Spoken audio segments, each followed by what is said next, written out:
Assalamualaikum warahmatullahi wabarakatuh. Alhamdulillah, kita bertemu lagi di channel Kelas Mengaji. Saya doakan kita semua selalu sehat, rezeki dilancarkan, dan kita semakin semangat untuk belajar mengaji Al-Quran ini. Baiklah, pada kali ini sesi kita yaitunya masih melanjutkan tentang urutan belajar tajuk Al-Quran bagian 6, yaitunya cara mudah memahami hukum mat.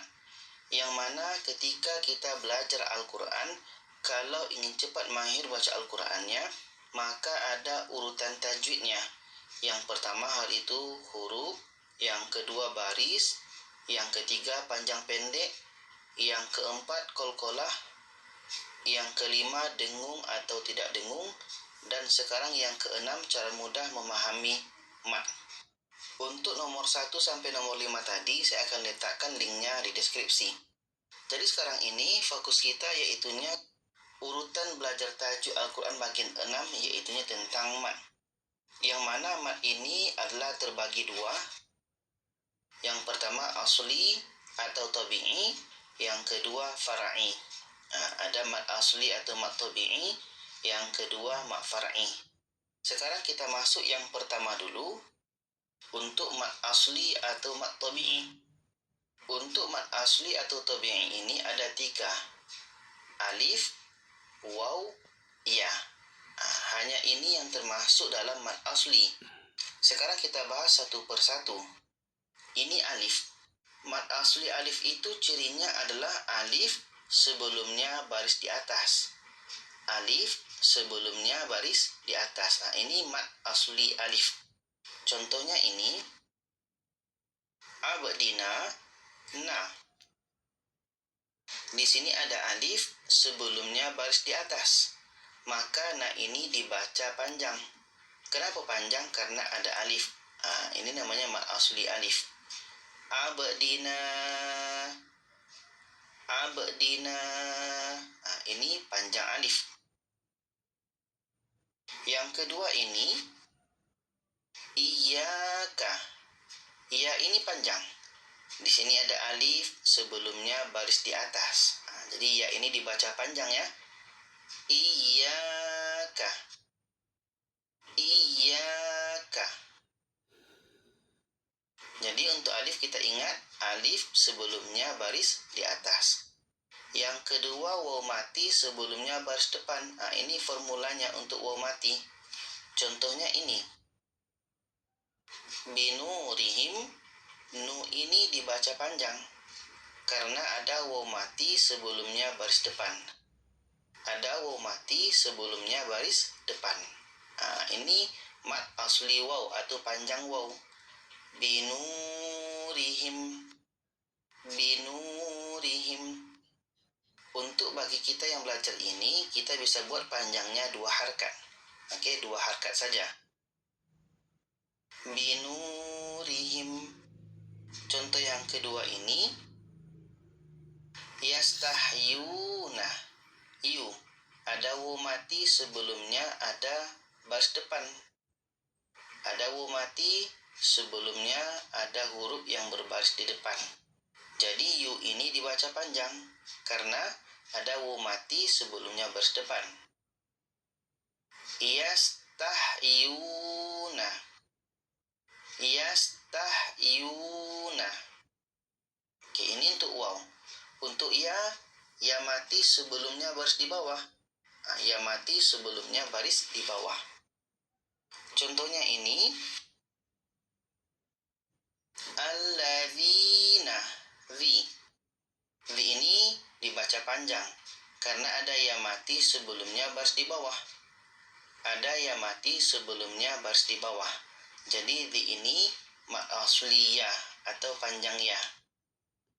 Alladzina. Alladzina. Contoh yang kedua ini fi. Fi ini dibaca panjang karena ada ya mati sebelumnya baris di bawah. Ada ya mati sebelumnya baris di bawah. Jadi ini mat asli ya. Fi. Fi. Jadi untuk mat asli ini ada 3. alif, waw, ya. Sedangkan untuk mudah menghafalnya, alif sebelumnya baris di atas, waw mati sebelumnya baris depan, ya mati sebelumnya baris di bawah. Ini harus kita hafal untuk mak asli. Sekarang kita masuk kepada pembagian mak far'i. Mak far'i ada 14 pembahagian. Yang pertama mat wajib muttasil, kedua mat jaiz munfasil, 3 mat arid lisukun, 4 mat layyin, 5 mat iwad, 6 mat silah qasirah, 7 mat silah tawilah, 8 mat badal, 9 mat tamkin, 10 mat farq, 11 mat lazim kilmi mukhaffaf, 12 mat lazim kilmi muthaqqal, 13 mat lazim harfi mukhaffaf, 14 mat lazim harfi muthaqqal. Inilah yang akan kita bahas. Pertama kita masuk kepada mat wajib muttasil. Di sini kita langsung secara cepat saja definisi atau pengertian saya tidak akan letakkan di sini karena langsung melalui simbol saja. Bagi yang ingin belajar secara detail, secara rinci tentang mat wajib muttasil sampai yang nomor 14, nanti saya letakkan linknya di deskripsi. Saya pernah membahas mat wajib muttasil dan lain-lain secara rinci. Jadi sekarang saya hanya akan menampilkan simbol supaya mudah paham mat ini. Oke, yang pertama mat wajib muttasil, simbolnya ini. Tanda mat bertemu hamzah dalam satu kalimah. Oke, untuk mat wajib muttasil, tanda mat, ini tanda mat bertemu hamzah dalam satu kalimah. Panjangnya 4 sehingga 5 harkat ketika wasal atau ketika bersambung, sedangkan panjangnya 6 harkat ketika waqaf atau berhenti. Beda ya, ketika bersambung panjangnya 4 sampai 5 harkat, ketika berhenti panjangnya 6 harkat. Contohnya ini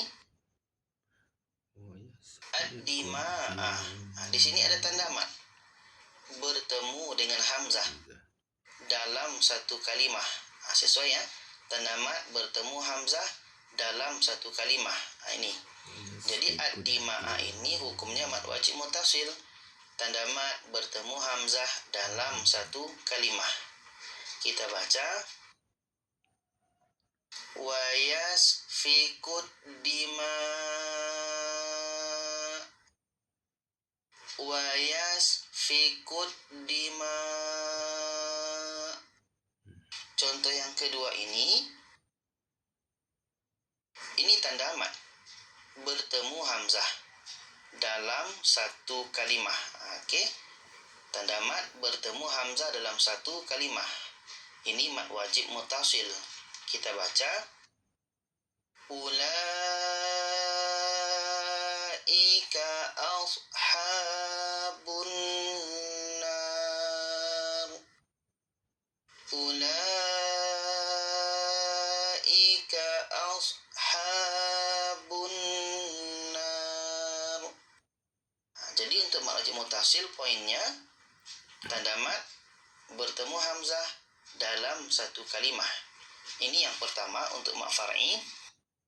Pembagian yang kedua untuk mat far'i yaitunya mat jaiz munfasil. Simbolnya seperti ini. Tanda mat bertemu hamzah dalam dua kalimah. Tanda mat bertemu hamzah dalam dua kalimah. Panjangnya 4 sehingga 5 harkat. Contohnya ini wa idza azlama. Ini tanda mat bertemu hamzah ini dalam dua kalimah, idza dengan azlama. Jadi ini tanda mat bertemu hamzah dalam dua kalimah. Ini mat jaiz munfasil. Kita baca wa idza azlama, wa idza azlama. Contoh yang kedua ini tanda mat bertemu hamzah dalam dua kalimah. Madza dengan arada. Ini mad jaiz munfasil. Tanda mad bertemu hamzah dalam dua kalimah. Kita baca Madza aradallah. Madza aradallah. Ini mad jaiz munfasil. Poinnya tanda mad bertemu hamzah dalam dua kalimah. Jadi untuk mad jaiz munfasil ini ada dua pembagian. Yang pertama mad jaiz munfasil hakiki, yang kedua mad jaiz munfasil hukmi. Kita lihat yang pertama mad jaiz munfasil hakiki ini. Jadi untuk mad jaiz munfasil hakiki ini simbolnya masih sama, yaitu tanda mad bertemu hamzah dalam dua kalimah, tapi nanti di sini cirinya itu makna berbeda tapi penulisan terpisah.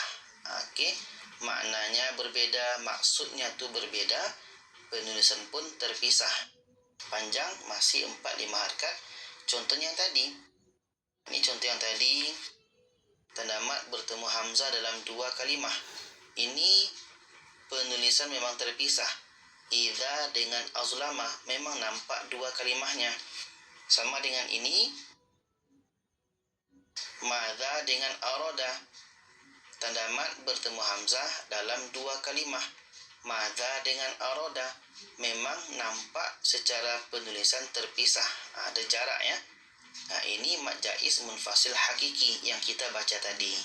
Sekarang kita masuk yang kedua, mad jaiz munfasil hukmi. Simbolnya masih sama, tapi cirinya di sini. Makna berbeda, tapi secara penulisan bersambung.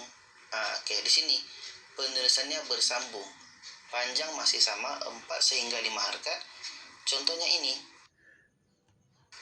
Ini ya dengan ayyuha. Kita mungkin ini mengatakan mad wajib mutasil, tapi ini sebenarnya adalah mad jaiz munfasil. Karena ya ayyuha ini terdiri dari ya dengan ayyuha. Ya dengan ayyuha. Ya ini tujuannya adalah untuk nida atau panggilan. Jadi ini masih mad jaiz munfasil, hukmi namanya. Kalau yang pertama tadi memang nampak secara terpisahnya, ada batasannya, itu namanya mad jaiz munfasil hakiki. Sedangkan yang seperti ini, dia seperti satu kalimah, tapi sebenarnya adalah dua kalimah.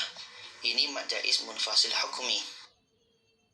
Bagi kita yang tidak bisa membedakan mad jaiz munfasil hakiki dan hukmi, tidak masalah, cukup membahas mad jaiz munfasil saja, tidak perlu masuk kepada hakiki dan hukmi.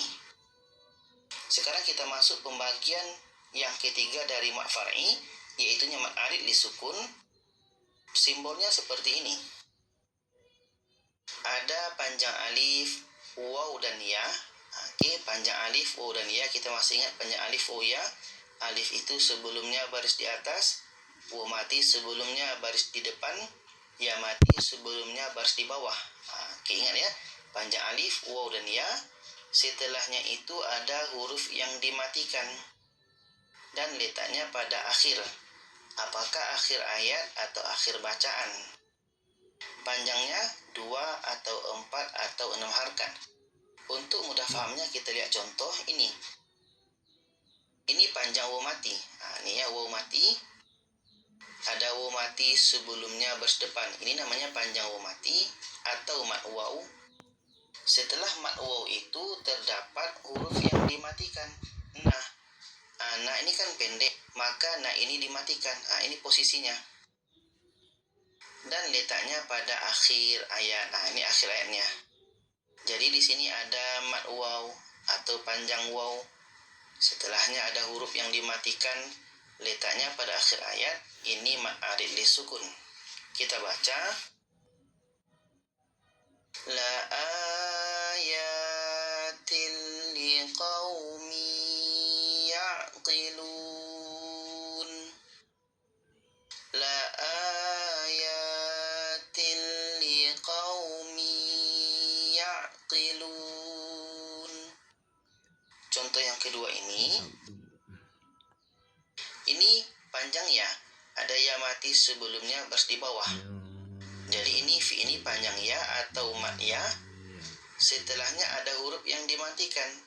Hi ini pendek, maka kita matikan. Nah, ini posisinya. Jadi di sini ada panjang ya atau mat ya.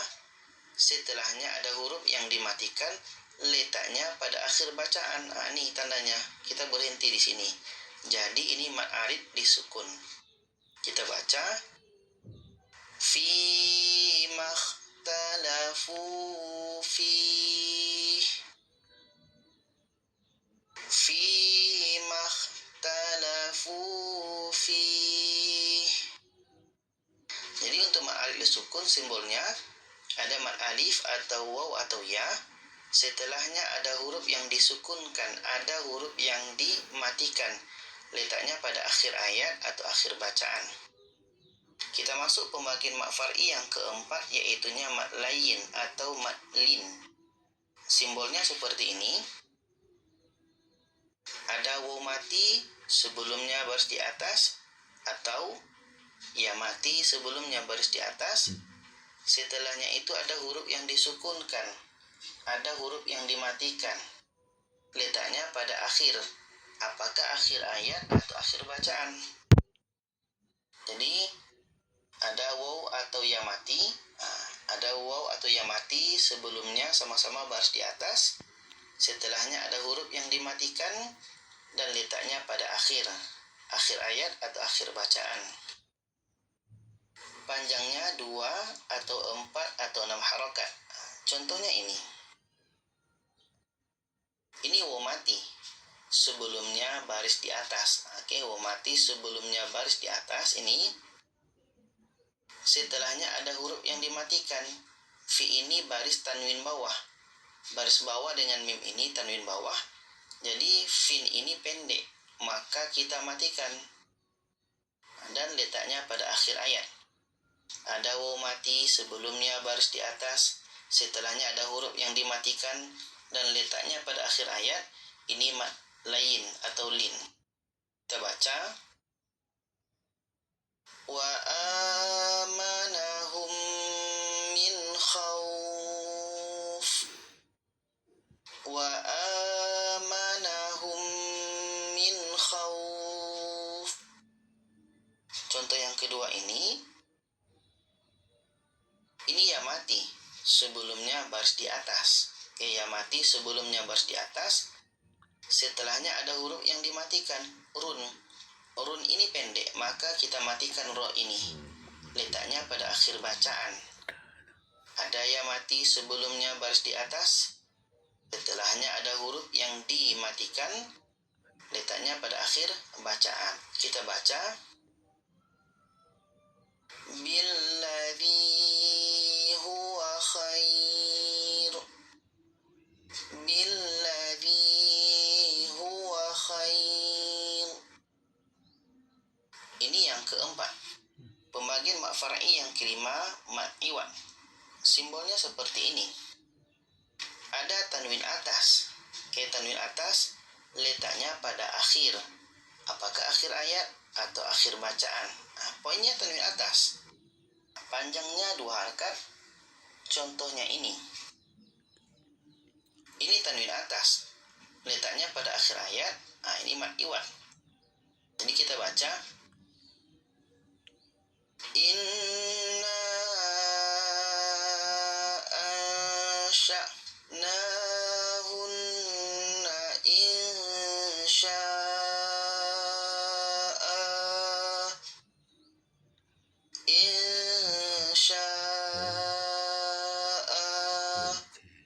Ini mat iwad. Contoh yang kedua ini tanwin atas. Letaknya pada akhir bacaan. Ini tanda mim. Kita mesti berhenti. Jadi kita baca. Bihadza mathala. Ini mat iwad. Ada tanwin atas. Apakah pada akhir ayat atau akhir bacaan? Ini poinnya ya. Poin untuk mat iwad, tanwin atas pada akhir ayat atau akhir bacaan. Ini nomor 5. Pembagi mak far'i yang keenam, ini mak silah qasirah. Simbolnya seperti ini. Ini hal dhamir. Yang perlu kita ingat untuk mak silah ni, iaitunya hal dhamir ya. Apakah bentuknya seperti ini atau seperti ini. Dan ini kita bahas dua-duanya sekali, apakah mushaf Madinah atau Indonesia. Bagi yang Quran kita mushaf Madinah bermakna hal dhamir ini, ya, apakah ini atau ini, akan berbaris waw kecil atau ya kecil. Ada hal dhamir berbaris waw kecil atau ya kecil, dan setelahnya bertemu selain hamzah. Setelah hal dhamir ini bukan hamzah, apakah ta, sa, jim, yang penting bukan hamzah. Daripada hatimu sendu, lebih baik beli Aqua biar bisa liburan gratis. Itu untuk mushaf Madinah. Kalau untuk mushaf Indonesia ada hal dhamir seperti ini. Barisnya nanti apakah alif kecil atau seperti angka 6. Ada hal dhamir barisnya alif kecil atau seperti angka 6. Dan setelah hal dhamir itu ada bertemu selain hamzah. Bukan huruf hamzah di situ. Ini mak silah qasirah. Panjangnya 2 harakat. Sekarang untuk lebih mudah fahamnya kita lihat contoh. Ini untuk mushaf Madinah. Untuk mushaf Madinah ada hal dhamir berbaris waw kecil atau ya kecil, setelahnya bertemu selain hamzah. Contohnya ini hal dhamir. Ada baris ya kecil. Ini ya kecil namanya. Setelahnya itu bertemu bukan hamzah. Di sini ka, bukan huruf hamzah. Jadi kalau ada hal dhamir berbaris ya kecil bertemu selain hamzah, ini mak silah qasirah dalam mushaf Madinah. Panjangnya tadi 2 harakat. Kita baca yudhillu bihi katsira, yudhillu bihi katsira. Contoh yang kedua ini, ha ini sekarang ha dhamir ini berbaris waw kecil. Ini waw kecil. Dan setelahnya itu bertemu selain hamzah. Ini mak silah qasirah. Ada hal dhamir berbaris waw kecil bertemu selain hamzah, itu mak silah qasirah. Kita baca thumma yuharrifunahu min ba'd, thumma yuharrifunahu min ba'd. Ini untuk mushaf Madinah. Sedangkan untuk mushaf Indonesia ini hal dhamirnya nanti akan ada baris alif kecil atau seperti angka 6 bertemu selain hamzah. Contohnya ini dalam mushaf Indonesia. Ini hal dhamir, dia berbaris alif kecil. Nampak ya alif kecilnya? Alif kecil, ada hal dhamir baris alif kecil bertemu selain hamzah. Ini mak silah qasirah dalam mushaf Indonesia. Kita baca yudhillu bihi katsira, yudhillu bihi katsira. Contoh yang kedua ini, ada hal dhamir berbaris seperti angka 6. Ini angka 6 nih, bertemu selain hamzah. Di sini mim ya, bukan hamzah. Jadi ada hal dhamir berbaris seperti angka 6 bertemu selain hamzah. Ini mak silah qasirah dalam mushaf Indonesia. Kita baca thumma yuharrifunahu min ba'd. Ini yang nomor 6. Pembagi nomor 7 untuk mak far'i ini mak silah tawilah. Simbolnya seperti ini. Masih sama-sama hal dhamir ya. Untuk mushaf Madinah masih waw kecil ya kecil. Mushaf Indonesia masih alif kecil seperti angka 6. Tapi di sini bertemu dengan hamzah. Ya. Kalau mak silah qasirah tadi bertemu selain hamzah. Kalau mak silah tawilah bertemu dengan hamzah. Panjangnya 4 sehingga 5 harakat. Untuk mudah fahamnya kita lihat contoh ini.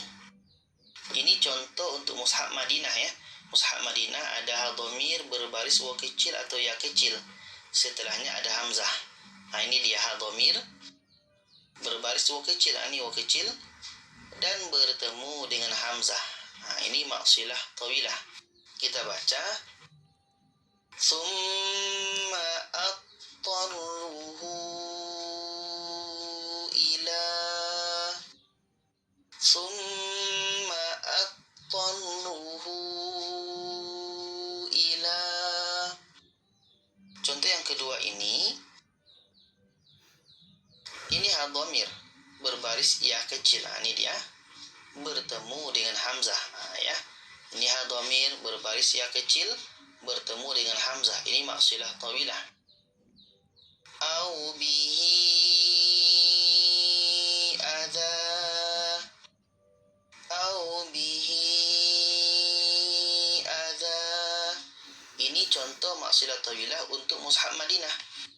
Sekarang kita lihat contoh maksilah tawilah untuk mushaf Indonesia. Ini ada dhamir bertemu alif kecil atau seperti angka 6 dan bertemu dengan hamzah. Ini dhamirnya berbaris seperti angka 6 bertemu dengan hamzah. Oke. Dhamir berbaris seperti angka 6 bertemu dengan hamzah. Ini maksilah tawilah. Summa attarruhu ila. Contoh yang kedua ini dhamir berbaris alif kecil bertemu dengan hamzah. Ini maksilah tawilah. Ada dhamir berbaris alif kecil bertemu dengan hamzah. Nah, ini maksilah tawilah. Au bihi adza. Ini pembagian mak far'i yang ke-7.